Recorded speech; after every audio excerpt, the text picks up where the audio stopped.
Thank you. This is a prac grant between multiple universities. I'm with Embry Riddle Aeronautical University, and we have Matthew, Scotch, Anuj, and Rob at ASU, and the PI is Ashok Srinivasan at Florida State University, and I acknowledge the students who worked on it.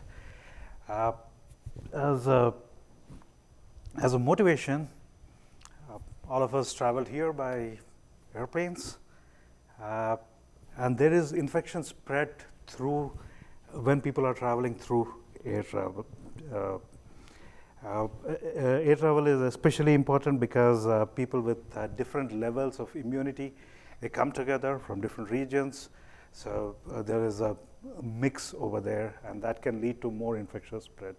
And there has been evidence for multiple infections spread in airports and airplanes. Norovirus, for example. Ebola, there's no evidence for spread on an airplane, but a healthcare worker with Ebola traveled on commercial airplanes, and there was that scare. And likewise, SARS, it has been transmitted through air travel. There have been at least 4 cases which were transmitted while the infected person was traveling through an airplane. So our objective here is to develop policy prescriptions which airlines or airports can follow to reduce infection spread. And the way we go about that is through this multi-scale modeling setup.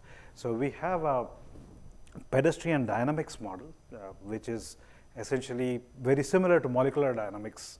It's a particle dynamics model, and through that we get information on mixing of people.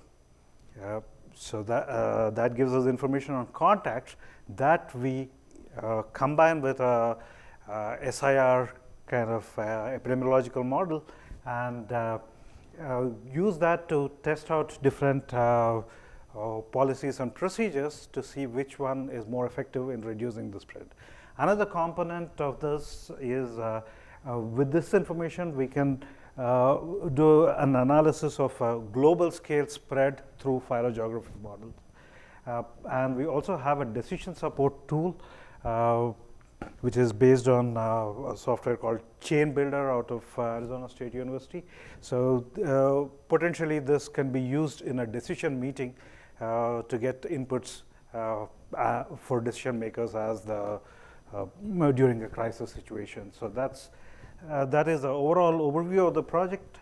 For this talk, though, I'm going to focus primarily on the pedestrian movement infection spread part and some parallel computing.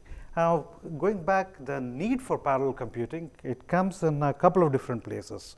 If you're talking about people moving through an airport or airport gate, there's a lot of discretionary behavior. So that creates a lot of parameter space that we need to play with, and that's where parallelism comes into picture.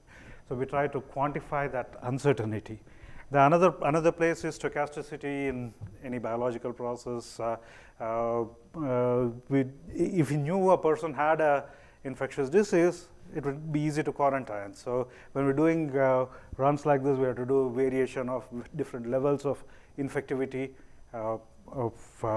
and so forth. So that creates another need for parallel computing. So that's where we use blue waters for these simulations. And the first component of the model, we call this self-propelled entity dynamics, a SPED model. So it's essentially a pedestrian movement model. There are several pedestrian movement models, for example, based on fluid flow, geometric models, and cellular automaton, and so forth. What we are using is a molecular dynamics based model. It's been there in literature for some time. It's called social force model, proposed by Helbing. We made some modifications to that, but essentially it is based on particle dynamics. So pedestrians, objects, everything is considered as a particle, and we look at interactions between particles. If pedestrians come too close, they the social repulsion is there. They don't want to come too close, but they may be they may be moving towards a target. For example, everybody may be going towards boarding an airplane. So that creates a balance of forces, very similar to what you would see between atoms and molecular dynamics. And in fact, so this is the flow chart. It is very similar to molecular dynamics. However, we make some changes to incorporate line forming, or if there is an obstacle, curving around obstacle. So we have to make some changes to the to capture human behavior. So, but the flow chart is very similar to molecular dynamics, and in fact, the code which we used was used to do these molecular dynamics problems. So essentially, we took an old molecular dynamics code and reformatted it to this pedestrian dynamics problem. Now, one place where we use blue orders in this is to estimate parameters. It is similar to estimating potential for molecular dynamics situations. So we run through different parameters and try to estimate so it is more of a curve fit, you could say, that we see where the potential parameters make sense. So to reduce the space of the potential parameters, and through that we can perform some basic validations. For example, deplaning in different aircraft, we can match the time of which is observed through these simulations. So this is one of the uses we found, one of the parallel computing applications we found. And these are some simulation snapshots of people moving out of the airplane. That's a relatively simple problem because there is not much scope for variations. But people getting into an airplane, there we have to do a lot more simulations because of the discretionary behavior of how people would move in the gate. But they get into the airplane, so there is boarding simulations and deplaning simulations, and we have done similar simulations for airport security gate. Now, what this provides us is trajectories of movement of people through different scenarios. Now, with that information, if we know that one of the persons in there is infected with a infectious disease, and we don't know which person it is, so then we can run contact dynamics on this and come up with aggregate number of infected in different situations, and we can see which policies are effective in reducing infection spread. This is a simple video. If it plays, of people exiting the airport, it is again very airplane. It's very similar to a molecular dynamics simulation again. So the green dots are people and the blue dots are chairs.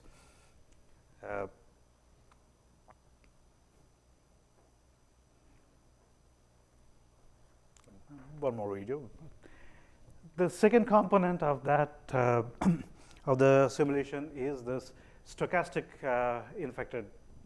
infection spread model, SIR model. So essentially, once we have the contacts and we have the infectivity for a particular disease, we can combine those two and spread it out as a Poisson distribution to get to estimate the number of infected people. This is the Poisson we use, where PC is the key parameter, that is the infectivity of a given infectious disease. And in order to obtain the PC, we use a couple of different methods. For example, virus count in blood during different days post onset of symptoms. We, for example, for Ebola, we have used that to generate a infection spread. For more aerosol based, Ebola would be more coarse droplet based, so the contact distance would be relatively low, and it is if a person is in coarse contact, so a coarse droplet can one person from one person can come into contact with another person. That is how we assume that spread would happen. But in SARS or H1N1, it would be based more on aerosol spread. So there's a much finer spread. So we combine these kind of amount of virus in bodily fluids. We combine it with dose response models to estimate the infectivity, to estimate the PC, which is used in which is combined with the contact estimates provided by the pedestrian dynamics model, and this overall is used to estimate infection spread. So we have studied Ebola, SARS, and H1N1. So I'm going to present some results for Ebola and SARS. We find that deplaning does not have much of an effect because the amount of time in deplaning is relatively low. And in enplaning, if we use different strategies for boarding of airplane, we find that some strategies work better in reducing the number of contacts.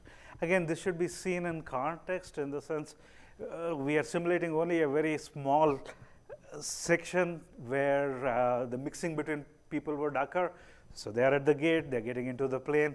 So the mixing could happen earlier at security gate, or it could happen later. But in this limited context, there are some boarding procedures, for example, dividing the aircraft into multiple sections and using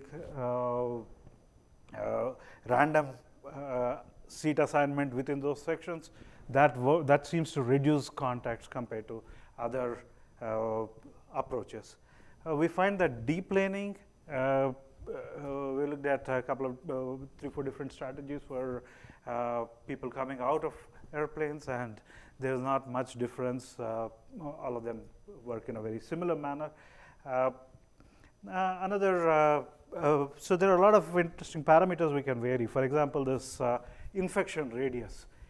This is just for PC corresponding to Ebola, varying the infection radius. The larger infection radius would mean spread by finer particles like aerosols, whereas smaller infection radius would be the case for when the mechanism is more by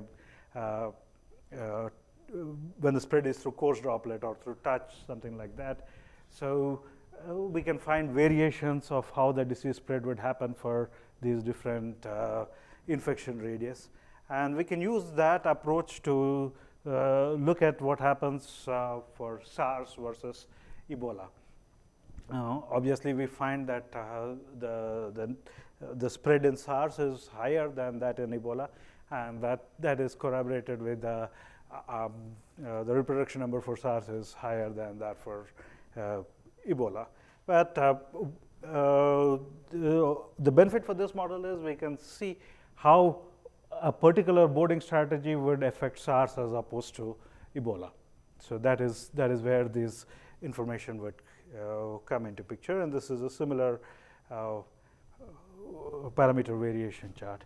And one of the things we found is that airplane size makes a difference. Smaller airplanes are very effective in reducing the disease spread. Now, as you see, there are a lot of different parameters which can be varied because of the discretionary nature and because of the stochasticity, and that leads to very large parameter sweeps.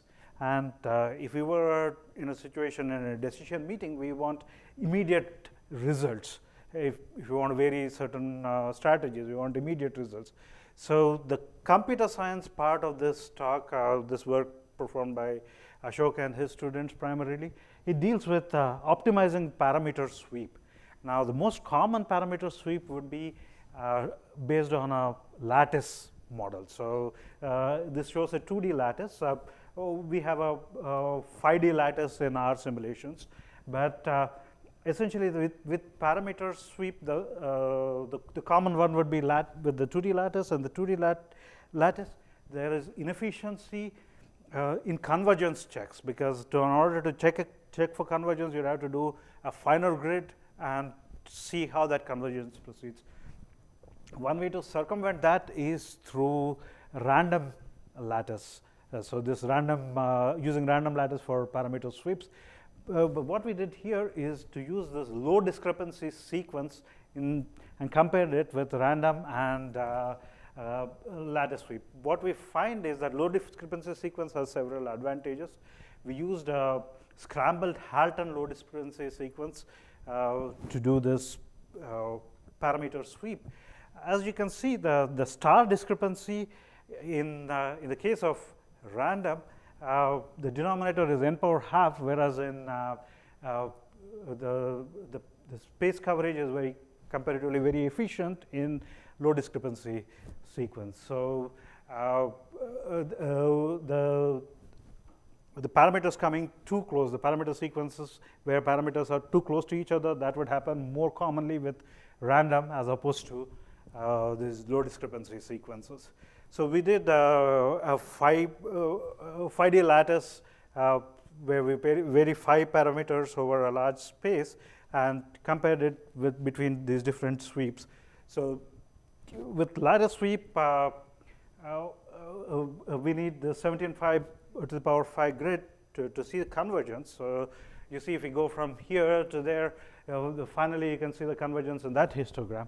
But with a low discrepancy sequence, we can get the convergence at much lower number of parameters. So this can be an effective tool for parameter sweep. So one problem though is,